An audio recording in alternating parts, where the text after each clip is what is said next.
1300 hours Pakistan Standard Time. Assalamu alaikum. This is Radio Pakistan. The news read by Daman Zaman. The headlines. The Prime Minister is visiting the United Arab Emirates today to offer condolence on the sad demise of President Sheikh Khalifa bin Zayed Al Nahyan. The Foreign Minister has emphatically stated that the enemies of Pakistan, China, all-weather strategic partnership will not be forgiven. A United Nations panel has approved Pakistan-backed resolutions calling for fighting disinformation and protection of journalists. In India, the Congress Party president says Prime Minister Narendra Modi has been keeping the country in a permanent state of polarization by brutalizing the minorities. And now the news in detail. Prime Minister Mohammad Shahbaz Sharif is visiting the United Arab Emirates today to offer condolences on the death of United Arab Emirates President Sheikh Khalifa bin Zayed Al Nahyan. The Prime Minister will offer his condolence to the Crown Prince of UAE, Sheikh Mohammed bin Zayed Al Nahyan, tomorrow.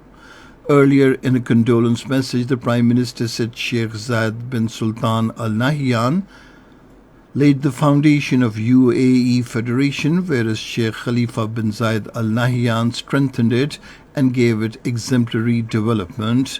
The Prime Minister termed the death of Sheikh Khalifa bin Zayed Al Nahyan a great loss for the Muslim Ummah. A three-day national mourning is being observed in Pakistan in solidarity with the brotherly people of the United Arab Emirates over the sad demise of President Sheikh Khalifa bin Zayed Al Nahyan.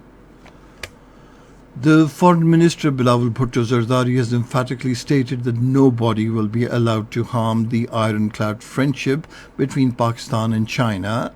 Addressing a memorial service held for the victims of the Karachi University terrorist attack in Islamabad today, he said the enemies of Pakistan-China, all with a strategic partnership, will not be forgiven.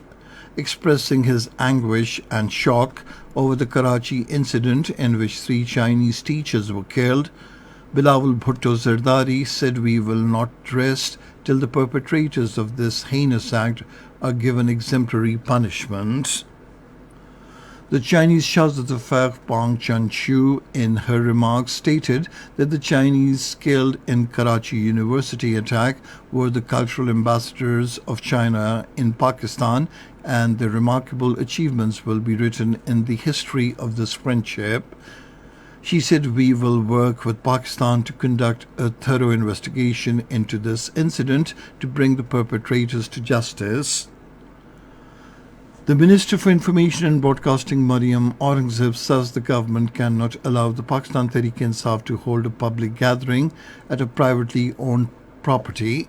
In a statement today, she said if people who own the place are not willing to provide the land for public gathering, then the Interior Minister cannot be blamed for this.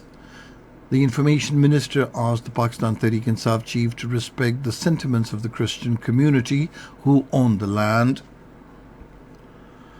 A United Nations panel has approved Pakistan-backed resolutions calling for fighting disinformation and protection of journalists. The 2 resolutions were steered by Pakistan in its capacity as the chairman of the group of 77 developing countries. The Pakistan delegate, Maryam Sheikh, led the efforts to promote consensus on the text, reconciling differing views and positions on a range of issues under discussion at the Committee on Information. The 2 resolutions will now be forwarded to the General Assembly for adoption. 6 people were killed and 3 others injured when a truck collided with an oil tanker at Rustamabad area of Khusdar district this morning. The injured and the dead bodies have been shifted to nearby hospital. In the Indian illegally occupied Jammu and Kashmir, an Indian soldier has committed suicide in Ramband district of Jammu region. The soldier, identified as Ravi Kumar of the 12th Rashtriya Rifles ended his life by shooting himself with his service rifle at an army camp in Banihal area of the district. In India, the Congress Party President Sonia Gandhi says Prime Minister Narendra Modi has been keeping the country in a permanent state of polarization by brutalizing the minorities. In a statement on the first day of the Congress introspection meeting at Udaipur, she said the Bharatiya Janata Party is dividing citizens, subverting the idea of unity in diversity, and intimidating and jailing political opponents. And that is the end of this news bulletin. For more news and analyses, log on to our website radio.gov.pk, and you can also watch the live video streaming of our bulletins on the link facebook.com/Radio Pakistan News Official.